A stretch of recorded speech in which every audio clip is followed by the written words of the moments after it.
এই আওয়াজের জন্য আমি কতবার যে কাট করলাম তা নিয়ে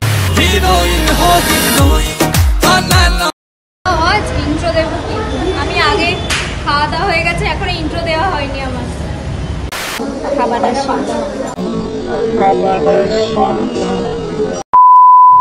hello everyone, welcome back to my channel, welcome to our new video. তো আমি আজকে দাঁড়িয়ে আছি কার নিচে বলো তো? কস্তুরীর নিচে। আসানসোলে খুলেছে কস্তুরী। এই দুদিন হলো, আমি 26 তারিখে এসেছি আর এখন অফার চলছে। আরও একবার ইনসাইড প্ল্যানেট চ্যানেলে তোমাদের অনেক অনেক স্বাগত। আবার বেশ অনেক দিন পর আমি একটা বড় সড়ো ব্লগ বানাচ্ছি, কারণ কস্তুরী রেস্টুরেন্টে শুধুমাত্র ভিডিওই আমি দেখে গেছি, কোনোদিন কলকাতায় গিয়ে কস্তুরীতে খাওয়ার সৌভাগ্য হয়নি। তাই যখন কস্তুরী আমার শহরে চলে এসছে তখন তো যেতেই হবে বস। আর এক্স্যাক্ট লোকেশনটা হলো কোর্ট মোড়ে যেদিকে বাস চলাচল করে, অর্থাৎ স্পন্দন পার্কের থেকে একটু এগিয়ে।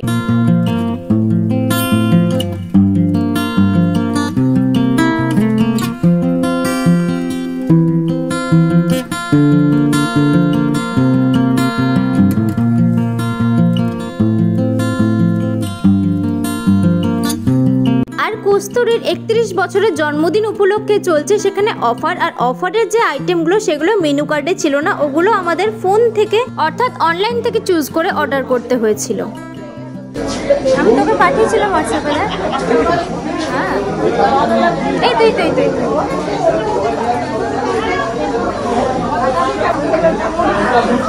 আওয়াজ, হ্যাঁ এত আওয়াজ যে আমি ঠিক করে কথাই বলতে পারছিলাম। ব্লগ কি বানাবো?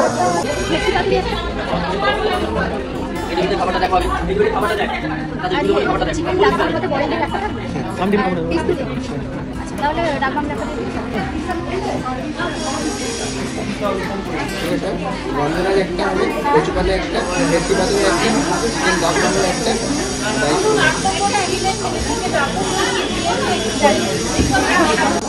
দেওয়া হয়ে গেছে। আমি যাই বলি এখানে শোনা যাবে না, ওই জন্য বলছি না। আমাকে ভয়েস ওভার দিতেই হবে, তো কই বাদ নেই। 20-25 মিনিট ওয়েট করে আছি, খাবার আসে। 2000 years later. তো তোমরা তো শুনলেই, আমাদের স্টার্টারে বলা ছিল গন্ধরাজ চিকেন, যেটা এসেছিল প্রায় 40 মিনিট পর। এটা খেতে একদমই অ্যাভারেজ ছিল, মানে গন্ধরাজের কোনো ফ্লেভার সেরকমভাবে আমি পাইনি। আর বেশ নুনতা ছিল, আর আমি নুন জিনিস খেতে না সেরকম বেশি ভালোবাসি না। স্টার্টার খাওয়ার প্রায় 15 মিনিট পর এলো আমাদের মেন কোর্স। আর তোমরা তো অর্ডার করার সময় দেখলেই আমরা চিকেন ডাক বাংলো অর্ডার করেছিলাম, কিন্তু কিছুক্ষণ পর এসে তারা বলে ডাক বাংলো অ্যাভেলেবেল নয়, তো অন্য কিছু আমাদের নিতে। সেরকমভাবেই চিকেনের ঝোল টাইপের কিছু একটা দিয়েছিল। তো প্রথমেই আমরা খাওয়া শুরু করলাম কচু পাতা ভাপা চিংড়ি দিয়ে, যেটা কস্তুরীর একদম সিগনেচার আইটেম। আর যেহেতু এখন অফার চলছে, এই কচু পাতা চিংড়ি ভাপাটা মাত্র 31 টাকায় পাওয়া যাচ্ছে। আর দেখো, আমি তো কোনো প্রমোশনের ভিডিওতে যাইনি যে আমাকে সব কিছুই ভালো বলতে হবে, সেরকমভাবেই আমি একদম ঠিকঠাক রিভিউ তোমাদের বলছি। আমাদের স্টার্টারটা খুব একটা বেশি ভালো লাগেনি, তবে এই কচু পাতা ভাপা চিংড়িটা কিন্তু বেশ ভালো লেগেছে। এমন না যে কোনো কম্প্রোমাইজ করা হয়েছে, বেশ অনেকগুলো 7-8 পিস আমরা প্রায় চিংড়ি পেয়েছিলাম। আমার তো এটা বেশ ভালোই লেগেছে।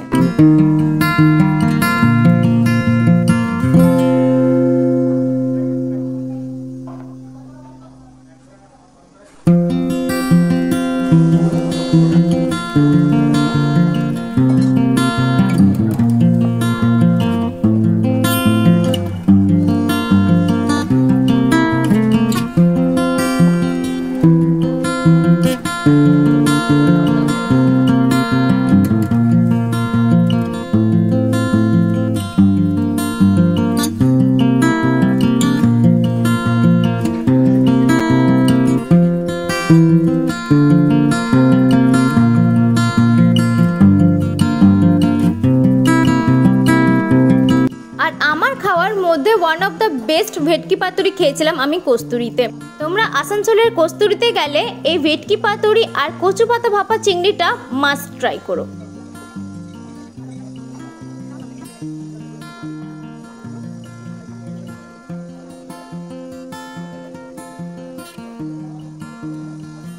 তবে ভেটকি পাতুরিটা জাস্ট অসাম খেতে।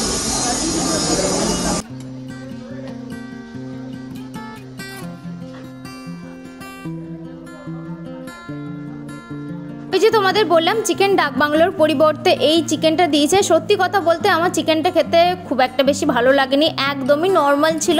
মানে বাড়িতে হয়তো চিকেনের ঝোলটা ওর থেকে ভালো আমি করি, আর সেখানে চরম ভিড় থাকায় আমি সেরকম কিছু ভালোভাবে তুলে ধরতে পারলাম না, তার জন্য সরি। বাট একবার গিয়ে তোমরা ট্রাই করতেই পারো। আর এখন অফারটা চলছে, অফারটা চলবে 28 তারিখ পর্যন্ত। চলো তাহলে আজকের ভিডিও এই পর্যন্তই। আর যারা যারা আমার চ্যানেলটাকে এখনো সাবস্ক্রাইব করোনি প্লিজ একটু সাবস্ক্রাইব করে দিও, আর সঙ্গে লাইক শেয়ার কমেন্ট করতে ভুলবে না, আর সাবস্ক্রাইবের পাশে যে ঘন্টাটা আছে ওটা বাজাতে ভুলবে না। দেখা হচ্ছে নেক্সট কোন ভিডিওতে। টাটা।